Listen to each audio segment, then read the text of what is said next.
এখন আল্লাহ পাক যে আমাদেরকে এই সুযোগটা দিয়েছেন মুসলিম পরিবারে জন্মগ্রহণ করার, তার প্রিয় হাবিব মুহাম্মদ সাল্লাল্লাহু আলাইহি ওয়াসাল্লামের উম্মত হওয়ার, কোরআন চোখে দেখার, নবীর সুন্নাহগুলো জানার, উলামায়ে কেরাম अवेलेबल পাওয়া যায়, মসজিদ আর কাছেই, নামাজ পড়ার কোনো বাধা নাই, সুন্নতি জিন্দেগি যেমন করার কোনো বাধা নাই, চাইলেই হালাল খেতে পারি, তিন বেলা খেতে পারি, কাপড়ে পরনে কাপড় আছে, স্ত্রী সন্তান আছে, বাবা মা আছে, শ্বাস নিতে পারি, সুস্থ আছি।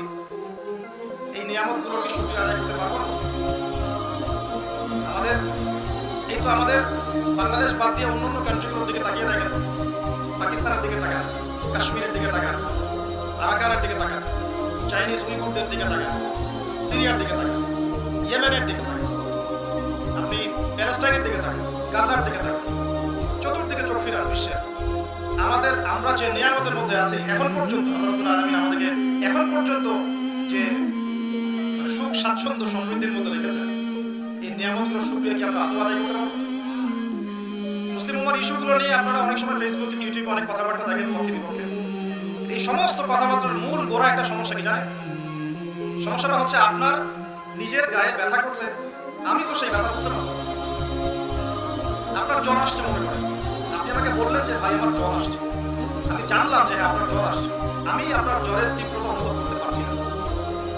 আমরা জানছি যে আমাদের ভাইদেরকে মারা হচ্ছে, আমরা জানছি বাচ্চাদেরকে বোম্বিং করা হচ্ছে, আমরা জানছি ছোট বাচ্চা 3 বছরের বাচ্চার মগজ দিয়ে গলগল করে রক্ত বের হচ্ছে, আমরা জানছি যে বাবা মা বাচ্চার লাশ খুঁজে পাচ্ছে না, হাত আর পা খুঁজে পাচ্ছে, বডি খুঁজে পাচ্ছে না।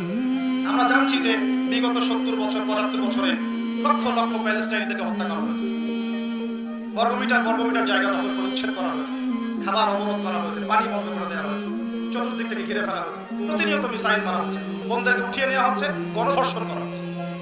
আমরা জানি আমাদের ভাইদেরকে কারাগারে রাখা হচ্ছে, এগুলো আমরা জানি। শুধু কোনোদিনও আমরা এটার ব্যথা উপলব্ধি করতে পারবো যতক্ষণ না আমাদের সাথে এটা হচ্ছে। কোনোদিনও এই ব্যথা আমরা বাঙালি জাতি উপলব্ধি করতে পারবো না যতক্ষণ না আমাদের সাথে এটা হচ্ছে। 1971-এ আমাদের সাথে যা হয়েছিল এটা সারা বিশ্ব যেমন উপলব্ধি করতে পারে না, ওই সময় আমাদের বাপ-দাদা যারা বেঁচে ছিল তারাও উপলব্ধি করতে পেরেছে কি হয়েছে।